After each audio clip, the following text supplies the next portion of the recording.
calculent l'horloge. Les Chinois voient l'heure dans l'œil des chats.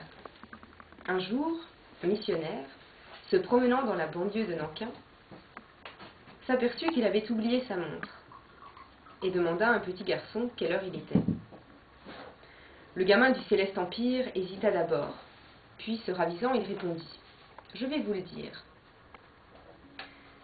Peu d'instants après, il reparut, tenant dans ses bras un fort gros chat, et le regardant, comme on dit, dans le blanc des yeux, il affirma sans hésiter « Il n'est pas encore tout à fait midi », ce qui était vrai.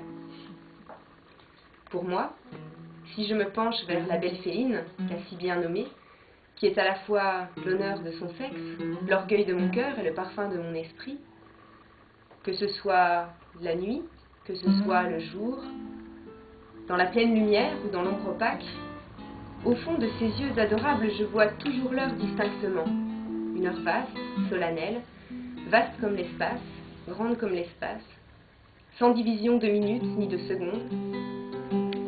Une heure immobile, qui n'est pas marquée sur les horloges, et cependant légère comme un soupir, rapide comme un coup d'œil.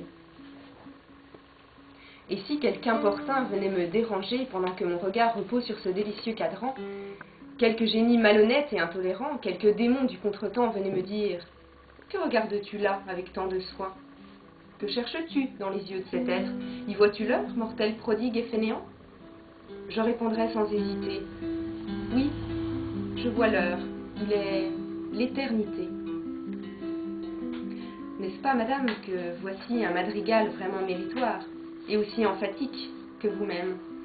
En vérité, j'ai eu tant de plaisir à broder cette prétentieuse galanterie que je ne vous demanderai rien en échange.